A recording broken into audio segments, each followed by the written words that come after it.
Cows are amazing, right? Cows can take this grass that you see here, this pasture behind me, and they can turn something that is completely indigestible to me into something that I can not only digest and benefit from nutritiously, but also enjoy. But what is it about milk that makes it so special? We can drink it, but we can also make it into cheese, into butter, into creme fraiche, into, a myriad dairy products that are used in a whole load of different ways. Why is milk this magical liquid that allows us to effectively get the nutritional benefit of these pastures in something that we, via a cow, can actually eat and enjoy? What's so special about milk?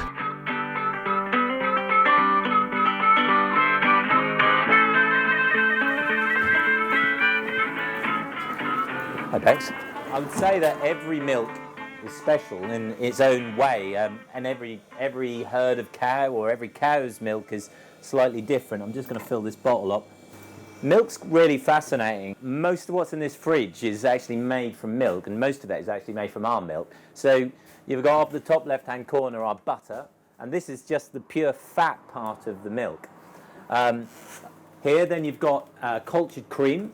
You've got your yogurt, which comes from skim milk. And then you've got our Baron Bigod, our cheese, what we make on the farm.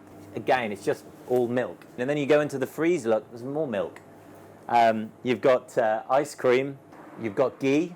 This stuff is clarified, it's like cooked butter. Then you go into more stuff like chocolate brownies, there's going to be milk in that. Things what complement with milk is like your coffees and your hot chocolates. Even the pies, like it's full of milk which made cheese and then eventually ended up in a pie. Do you want to get something or milk? Come on in.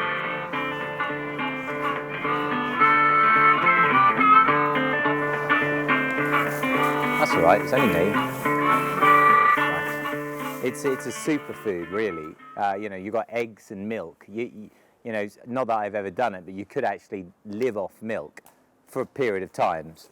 You know, you could probably just survive off this stuff. You've got carbohydrate, 4% of it is fat, 3.5% of it is protein. You're roughly looking about 86, 87%, 88% of it is water.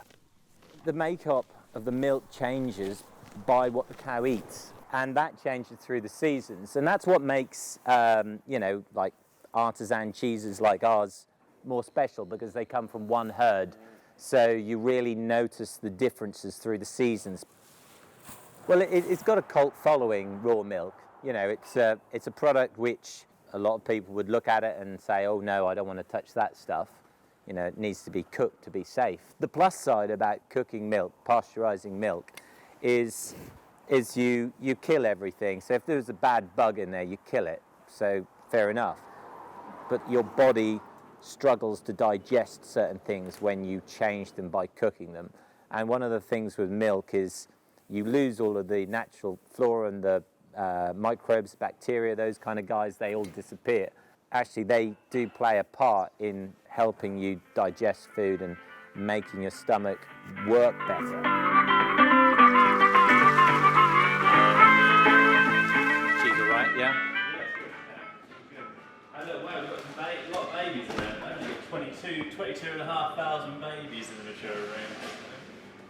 And growing. What many people don't realise, actually, there's a lot of science in milk.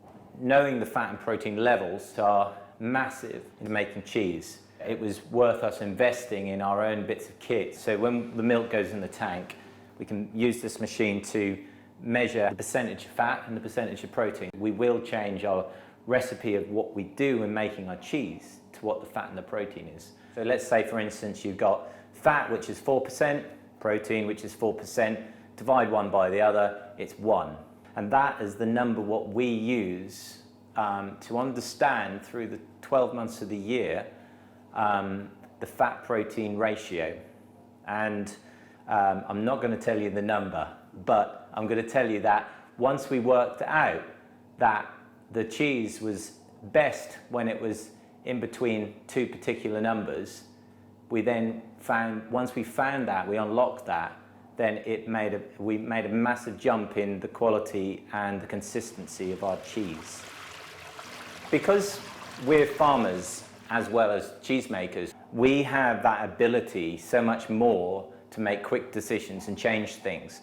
So we can influence fat by what we feed the cow, and I can balance the fat-protein ratio. Evening milk versus morning milk always has a higher fat content.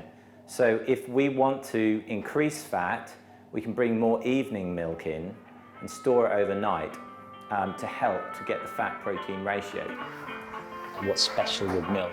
It's a superfood. It carries a little bit of all the ingredients which we need to eat to survive. It's really versatile. It can be made into hundreds of different foods. It's just simply delicious. It's what makes us all tick on this farm, is producing this amazing product which so many people enjoy.